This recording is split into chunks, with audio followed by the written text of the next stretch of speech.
Will the Bengals take a guard with the 17th overall pick?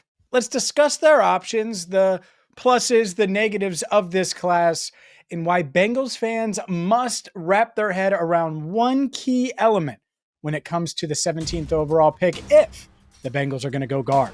Let's break it all down right now on Cincinnati Bengals Talk.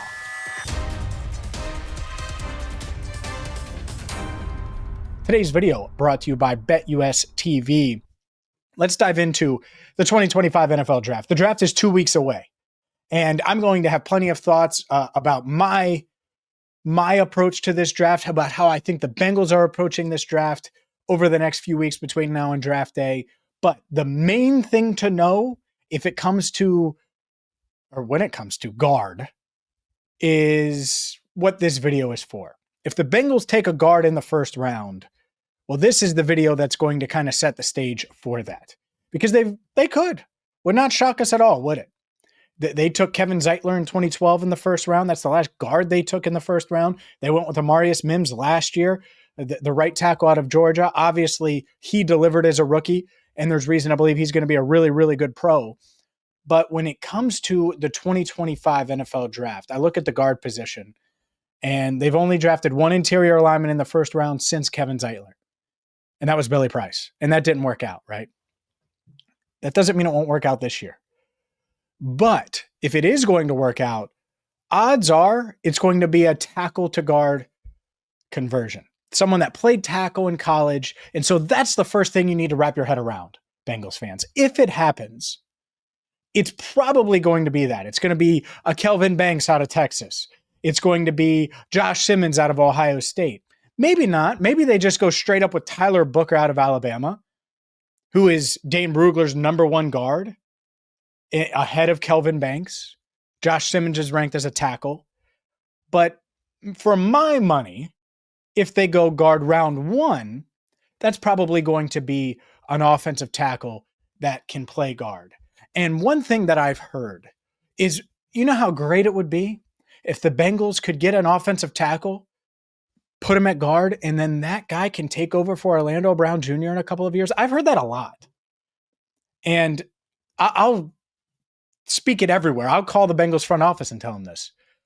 There's no reason, there's no way, there's absolutely no scenario where that should be part of the draft plans. None. Because this idea that, oh, well, this could be Orlando Brown Jr.'s replacement in a couple of years. That is 2 years is forever. It's such a long time in the NFL. And think about how you feel about the Bengals right now versus how you felt 2 years ago when they were coming off of back-to-back AFC Championship appearances. See what I'm saying? 2 years, it is forever. It goes by in a flash, but it is forever in football terms. And boom, this idea that, oh, well, Josh Simmons, if Josh Simmons ends up being the 17th pick and he's a really good guard, keep him at guard.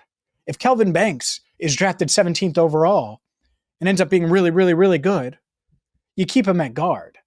And that's what I think is so intriguing here, is if the Bengals go guard in the first round, odds are it's going to be a tackle conversion, and that makes Bengals fans uneasy because you think of Jackson Carman, because you think of any of their really failed offensive line experiments over the past few years in the draft.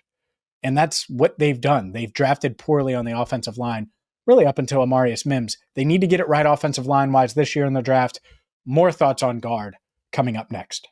Today's video is brought to you by BetUS TV. You got to get to BetUS TV right now. With the NBA playoffs right around the corner, you need all the insight, all the odds, all of the analysis in one spot. Reds baseball is here. And with the Major League Baseball season moving, and it happens fast, 162 games goes by in a flash, and that's why you need all of the analysis, all of the insight, all of the details that sports fans need, and certainly that if you're looking at potentially wagering on games that you need.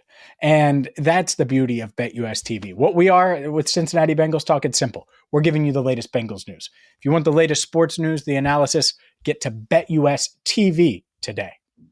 All right, let's dive into this guard spot a bit more. One pushback I've had on a guard at 17, and I'm going to get into the prospects a little bit more, but there's the ideology of it. It's, oh, well, in 5 years or in 4 years, they're not going to pay a guard. In 4 years, they won't pay a safety. In 4 years, they won't pay player X because of the position. I really don't care. The draft is hard enough. It's hard enough. I'm not going to be worried about on draft day after they make their pick. Oh man, will they be able to sign that player long term? I really couldn't care less. Like, could not care less. It's the farthest thing from my mind. It would be like winning the lottery and then instantly worrying about, oh, well, I'm going to get hit with taxes. And instead of the 200 million I won, no, okay, you're going to have to deal with that. But if you get the right player, it's not going to matter. If you win the lottery, and in this case, it's kind of a roll of the dice, and you could argue every draft is like that and very lottery based. If you get it right, deal with everything that comes with it later. The Bengals are in win now mode. The next 5 years is the rest of Jamar Chase's prime. Maybe he's in his prime longer, but the meat of his prime, the meat of Joe Burrow's prime, the meat of T. Higgins' prime, it goes by in an instant. Joe Burrow's played 5 years in Cincinnati. Think about that. It feels like ages ago, and then it feels like yesterday. What does that mean? That means that the window's open, and I still think their championship window is open. But if Kelvin Banks is the pick, the last thing I'm thinking about is, oh man, will they be able to sign him to an extension? Or if Tyler Booker's the pick, oh man, will they be able to sign him to an extension? I really don't care. It's, oh man, will he keep Joe Burrow upright so Burrow can throw and manipulate the pocket and do everything that we know Joe can do and be the best quarterback in football in 2025? That would be my thought. I'm not worried about 2030. Who the hell knows who's going to be playing in 2030?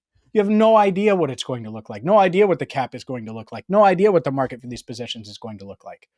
I don't really care. Now, if you want to look at the NFL in a 10-year view, that's your prerogative. That's not how the NFL works. The NFL is really it's like 2-year windows.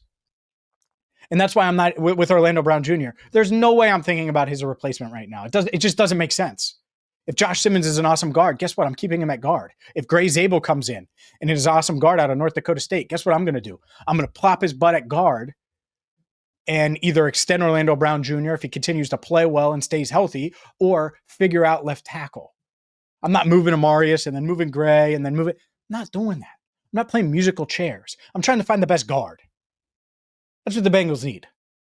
And so if the right guard is there, and I do think that a couple are there, and let's dive into these prospects a bit. Kelvin Banks Jr., to me, if he's there at 17, going to be hard to trump that.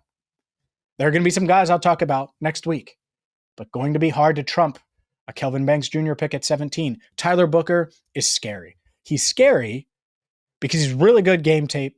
And now analysts love him. I think the Bengals will really like him, but tested so poorly from a pre-draft standpoint is not the athlete that you want that early in the draft. Like if you're taking a guard early, you want him to be an elite athlete so they can get out and move in space and do everything that you need the elite guards in this NFL that you ask the elite guards in the NFL to do. And so is taking Tyler Booker at 17 worth it, or do you go the next round and hope for Tate Ratledge? Right. I think that would be one to look at. I mean, and who knows? I think that's what's tough here. And I'm going to pull up the Beast came out and just the guard rankings in general. The Beast is obviously Dane Brugler's his entire draft guide. I mean, and it's like 500 plus pages.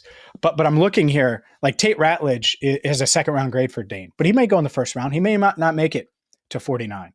Jonah Savainia. He's someone from Arizona that I think they could consider 49th overall. And again, he has some tackle experience, some guard experience, so they could go that route. I look deeper into the draft, and there are some guys that maybe they could address it with.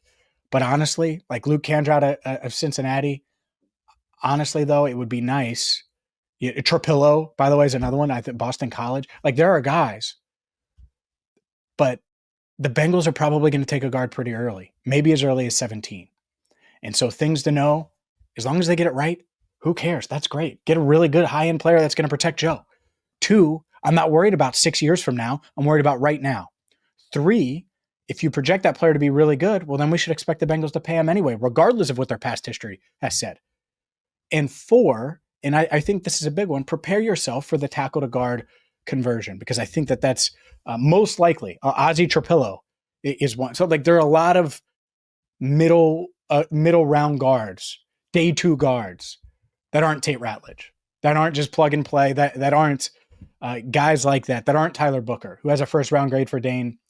I'd be pretty surprised, not surprised. I think the Bengals could take him at 17, but we'll see. We'll see what they do there. But those are some guards to keep in mind.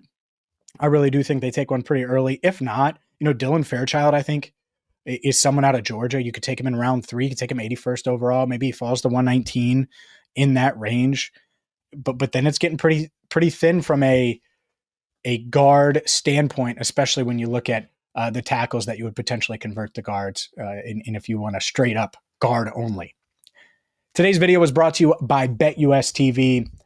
I'm going to have plenty of thoughts on tight end, on running back, on this defensive line class. I feel like we've spent a lot of time talking about the defensive line in general and where it's flawed. I'm going to do a video on the strengths of it, because I do think there are some strengths, and I do think that on late day 2, early day 3, the Bengals could really boost their defensive front. But that's going to do it right here on CBT. For Andrew Fox Miller, I'm James Rapien. Thank you so much for watching and listening to Cincinnati Bengals Talk.